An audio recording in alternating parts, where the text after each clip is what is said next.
embajador Arturo Sarucán, gracias por acompañarnos en qué pasó con lo que pasó para hablar de este primer enfrentamiento, por decirlo así, esta primera crisis en la relación bilateral de México con Estados Unidos.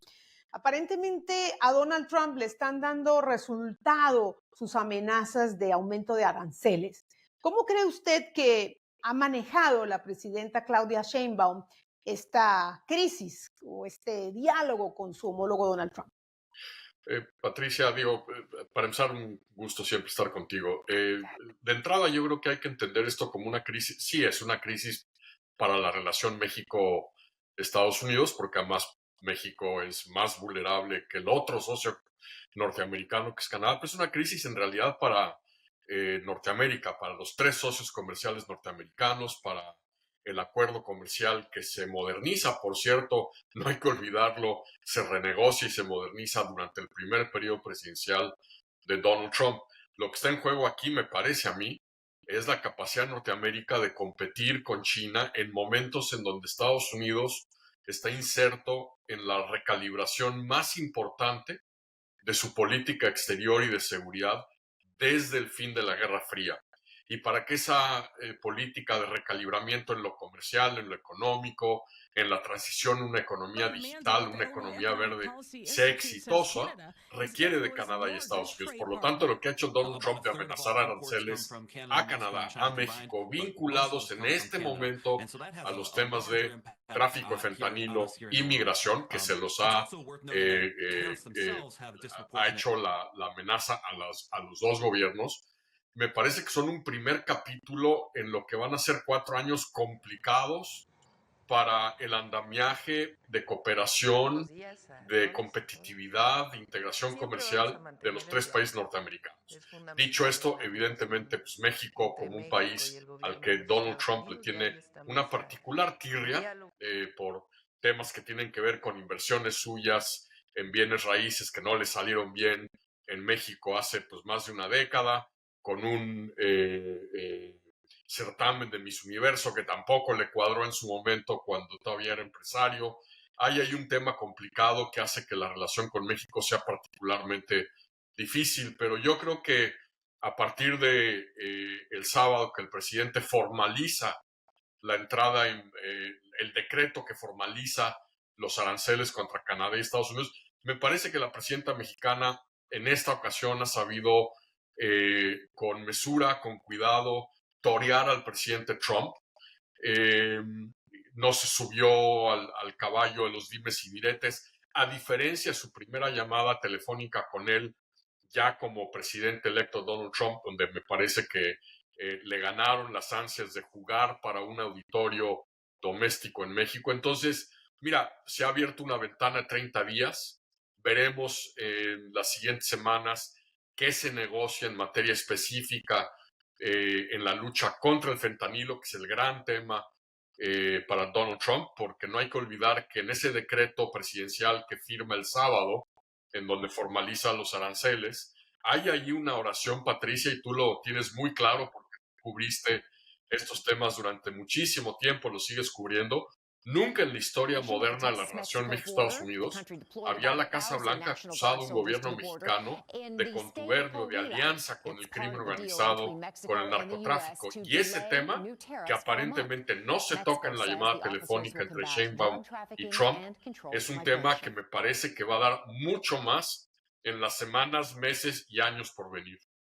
Y sí, es que muchos allegados al gobierno republicano han hecho eco, bueno, de casos muy sonados, de no solamente del gobierno anterior, de gobiernos pasados. Estamos hablando de Genaro García Luna, del general Salvador Cienfuegos, la liberación del hijo del Chapo, ¿no? Aquel alto al fuego en Sinaloa, ¿no? Capos que han declarado que han financiado campañas de Morena, en fin, el Mayo Zambada, o sea que ha habido varios incidentes y episodios, ¿no?, de funcionarios gubernamentales acusados de tener vínculos con los carteles. Pero sí, es una frase muy fuerte que la presidenta ha rechazado y pues ha negado. La pregunta que tengo para hacerle, embajador, es si se anticipa un camino lleno de obstáculos. Esta suspensión de un mes mientras se negocia lo que está por negociarse, ya parece que el gobierno mexicano ha cedido en algunos aspectos. ¿Esta suspensión es sostenible o usted cree que en un mes todo se puede, ¿no?, dañar y bueno, y vienen aranceles, lo que sería terrible para la economía mexicana, que el 80% de sus exportaciones van a Estados Unidos? ¿Cómo lo anticipa usted? Sería muy malo para las tres economías Claro. norteamericanas. Es decir, hay que pensar que si los aranceles que Trump anunció del 25% generalizados realmente se llegasen a aplicar, Patricia, implicaría un costo adicional de $1,500 por familia en Estados Unidos por el impacto y el costo de esos aranceles. Entonces, sí, evidentemente México sale muy mal parado, porque hoy México es el principal socio comercial de los Estados Unidos. Canadá es el que le sigue número 2, pero también esto le impactaría al consumidor estadounidense en un momento en donde Trump, pues digamos, ha prometido que él va a bajar los costos de productos básicos y el impacto de la inflación. Vamos a ver qué sucede en la próxima semana. Me parece en las próximas semanas. Yo creo que hay dos pistas. La primera pista es lo que se negocia en materia de controles migratorios y controles o medidas para prevenir el trasiego de fentanilo a territorio estadounidense, y mucho de eso lo vamos a empezar a ver en los próximos días. El secretario Rubio ya anunció desde su gira a Centroamérica que pronto estará viajando a México en seguimiento al acuerdo de la presidenta Sheinbaum y de Donald Trump, de que habrán 2 o 3 grupos de trabajo sesionando para atender estos temas, sobre todo migración y fentanilo. Entonces ahí tienes una pista, y pues mucho va a depender de qué vaya pasando. No hay que olvidar que al presidente Trump le encanta fabricar crisis para luego decir que ya la resolvió y colgarse la medalla en función de cosas que ya están pasando.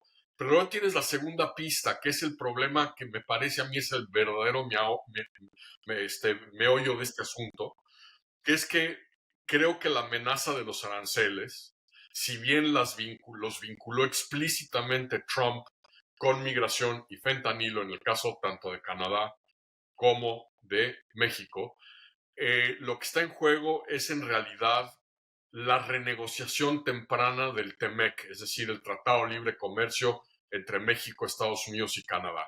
¿Por qué? Porque en esa renegociación del TLCAN, del Tratado de Libre Comercio de América del Norte, al TEMEC con Donald Trump, hay una cláusula que obliga a los tres países a sentarse cada 6 años a revisar el funcionamiento del TEMEC. Resulta que el primer proceso de revisión al amparo de este renegociado acuerdo comercial empezaría el 1 de julio del 2026. Yo creo que Trump lo que está buscando hacer, Patricia, es ni siquiera iniciar un proceso de revisión, sino irse directo a una renegociación del tratado y no esperar hasta el 2026, es decir, empezar a renegociar el propio tratado que él negoció en el 2018 y que se culminó México se en el convierte en el tercer 2020, productor de autopartes en el mundo, sobre todo por al un tema superar en en los próximos particular que años a es su Japón, gran afirmó obsesión: Francisco González, el tema de presidente de la industria autopartes nacional y de autopartes, automotriz en el INA. tratado. Él lo A que quiere partir del seguramente 2020, las es empresas seguir automotrices japonesas elevando se vieron el afectadas por el cierre umbral de manufactura en de Asia. las reglas de origen de contenido norteamericano en los insumos para la fabricación de los automóviles.